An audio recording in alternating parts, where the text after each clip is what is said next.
और पाकिस्तान में फिर से आतंकवाद की फैक्ट्री लगनी अब शुरू कर दी है। जिस जैश के बहावलपुर हेडक्वार्टर को भारत ने मिसाइल मारकर उड़ा दिया था, अब उसी के सरगना मसूद अजहर के लिए बहावलपुर एक्सटेंशन बनाया जा रहा है। पाकिस्तान को आईएमएफ से हजारों करोड़ का जो कर्ज मिला, वो अब आतंकवादियों पर खर्च करने की तैयारी में जुटा हुआ है।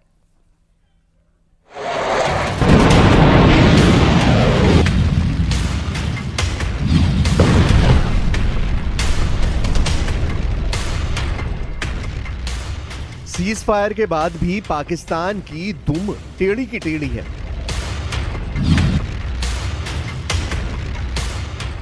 सीज फायर के बाद भी शहबाज शरीफ और जनरल आसिम मुनीर अपने एजेंडे पर कायम हैं।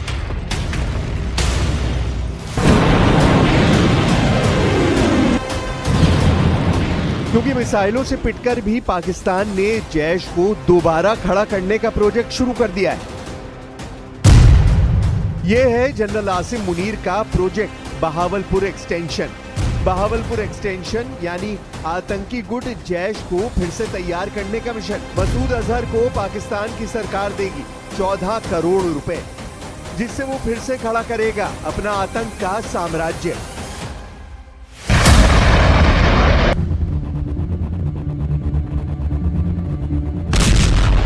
बहावलपुर में भारत के मिसाइल और ड्रोन अटैक ने जो किया, इस वीडियो को देखकर अब भी सिहर उठता है मसूद अजहर। बहावलपुर में जैश के अड्डे के कोने कोने तक तबाही के दस्तखत देखे जा सकते हैं। हर चोट पर उस सजा का नाम लिखा है जिसके जख्म भारत ने पहलगाम आतंकी हमले के बाद मसूद अजहर को दी है। लेकिन अब इन जख्मों पर आसिम मुनीर और शहबाज शरीफ ने आईएमएफ वाला मरहम लगाने की तैयारी कर ली है। आईएमएफ यानी अंतर्राष्ट्रीय मुद्रा कोष से जो रकम पाकिस्तान को मिली, उसे पाकिस्तान ने आगे आतंकियों तक पहुंचाना शुरू कर दिया है। आईएमएफ ने पाकिस्तान को 8,400 करोड़ रुपए कर्ज की दूसरी किश्त जारी की है। लेकिन अब इसी रकम का इस्तेमाल करके पाकिस्तान मसूद अजहर की तिजोरी भरने लगा है, ताकि वो फिर से भारत के खिलाफ आतंकवाद फैलाए। यानी कर्ज में डूबे पाकिस्तान को जो कर्ज आईएमएफ से मिला, उसका इस्तेमाल शहबाज और जनरल मुनीर अब जैश जैसे आतंकी संगठनों को फिर से खड़ा करने के लिए कर रहे हैं। और यही है पाकिस्तान का बहावलपुर एक्सटेंशन।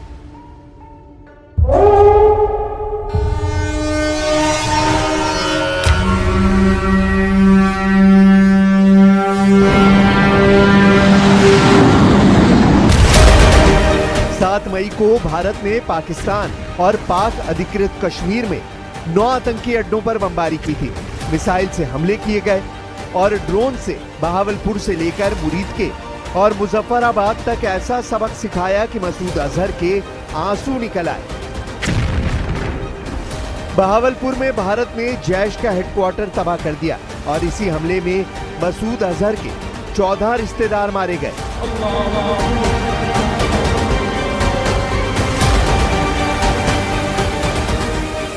ये बात खुद मसूद अजहर ने कबूली है कि मरने वालों में उसकी बड़ी बहन और बहनोई, एक भतीजा और उसकी पत्नी, एक भतीजी और उसके परिवार के 5 बच्चे शामिल थे।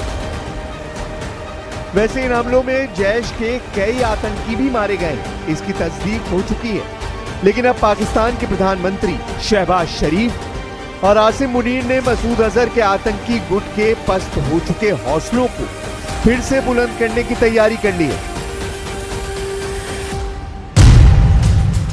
7 मई को भारत के हमले में मसूद अजहर के 14 रिश्तेदार मारे गए। अब इन 14 रिश्तेदारों के नाम पर मसूद अजहर को 14 करोड़ रुपए दिए जा रहे हैं। यानी हर लाश पर मसूद अजहर को 1 करोड़ का मुआवजा, या कहें कि जैश को खड़ा करने का फंड रिलीज किया जा रहा है। कर्ज के आगे नाक रगड़ने वाले पाकिस्तान को आईएमएफ की तरफ से ऐसे वक्त लोन दिया गया है जब उसके आतंकियों ने पहलगाम पर हमला किया और 26 से ज्यादा लोगों को मौत के घाट उतार दिया। भारत ने आईएमएफ की इस मीटिंग में न रहने का फैसला किया था, जिसमें पाकिस्तान को कर्ज देने का फैसला किया गया। 1958 से अब तक पाकिस्तान आईएमएफ से 25 बार कर्ज ले चुका है। इस बार पाकिस्तान को अंतर्राष्ट्रीय मुद्रा कोष से जो मदद मिली है वो दम तोड़ते जैश और लश्कर के लिए नई ऑक्सीजन साबित हो सकती है।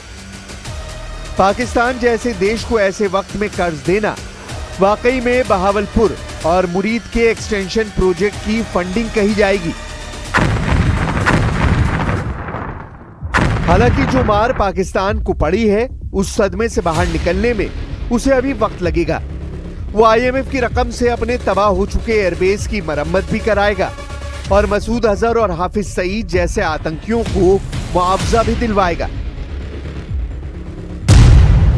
इसलिए समझना बहुत जरूरी है कि आईएमएफ यानी अंतर्राष्ट्रीय मुद्रा कोष से जो रकम पाकिस्तान को मिली वो पाकिस्तान के अकाउंट में नहीं बल्कि मसूद अजहर जैसे आतंकियों के खातों में जा रही है।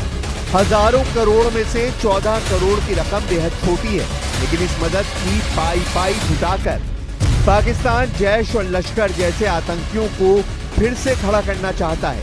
यही पाकिस्तान का बहावलपुर एक्सटेंशन है और इसी के लिए वो उस नुकसान की भरपाई करना चाहता है जो उसको भारत ने पहुंचाया है।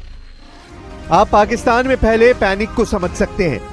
सरगोदा से रफीकी, रावलपिंडी से सियालकोट और रहीम यार खान से लाहौर तक पाकिस्तान पूरी तरह भारत के अटैक को रोकने में नाकाम साबित हुआ है।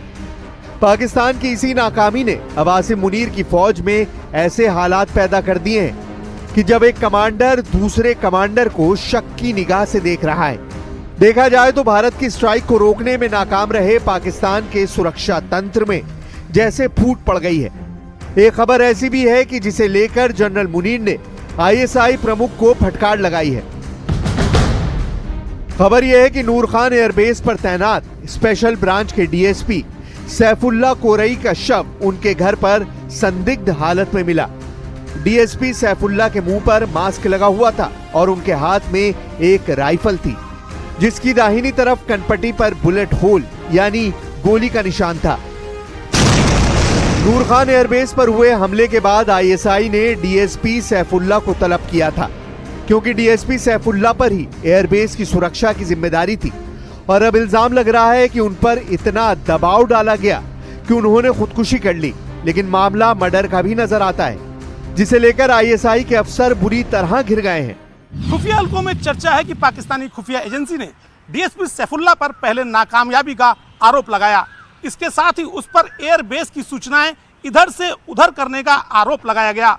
अपनी नाकामयाबी को छुपाने के लिए पाकिस्तानी खुफिया एजेंसी ने सैफुल्ला की हत्या कर दी और मामले को आत्महत्या में बदल दिया। जल्द ही पाकिस्तान में कुछ ऐसे और अधिकारी आत्महत्या कर सकते हैं। नूर खान एयरबेस पर हमले के बाद डीएसपी सैफुल्ला की आईएसआई के अफसरों से बहस हुई, झड़प हुई और फिर उनकी लाश उनके घर में मिली। कुल मिलाकर पाकिस्तान में हुई स्ट्राइक ने वहां के एयर डिफेंस से लेकर खुफिया तंत्र और तमाम तरीके की सुरक्षा की पोल खोलकर रख दी है।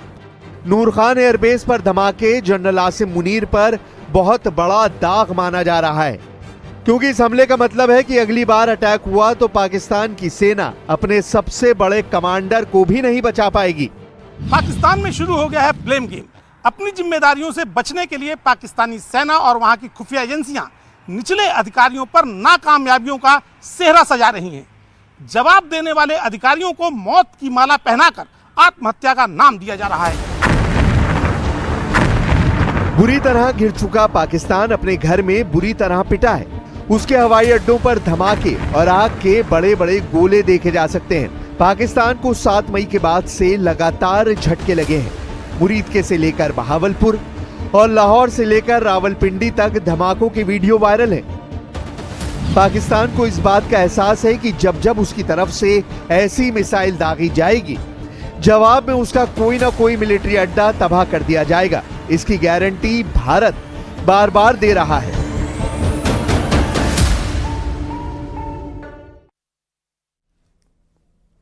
ऑपरेशन सिंदूर पर जयशंकर करेंगे प्रेस ब्रीफिंग। जी हां, 4 बजे प्रेस ब्रीफिंग होने वाली है।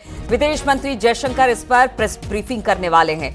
तो विदेश मंत्री जो हैं एस जयशंकर, वो एक प्रेस ब्रीफिंग आज शाम 4 बजे करने वाले। ऑपरेशन सिंदूर पर जयशंकर का ये प्रेस ब्रीफिंग होगा। और इतने दिनों में हमने पहली बार देखा है कि जयशंकर खुद प्रेस ब्रीफिंग कर रहे हैं। अब इसमें क्या बातें रखी जाएंगी ऑपरेशन सिंदूर से जुड़ी हुई, या फिर जो विदेश नीति है भारत की, खासतौर पर ट्रंप को लेकर जो विपक्ष लगातार मुद्दा बना रहा है, उन सब बातों को आज की प्रेस ब्रीफिंग में काफी अहम माना जा रहा है। और बताया जा रहा है कि विदेश मंत्री जयशंकर 4 बजे शाम में ये प्रेस ब्रीफिंग देने वाले हैं।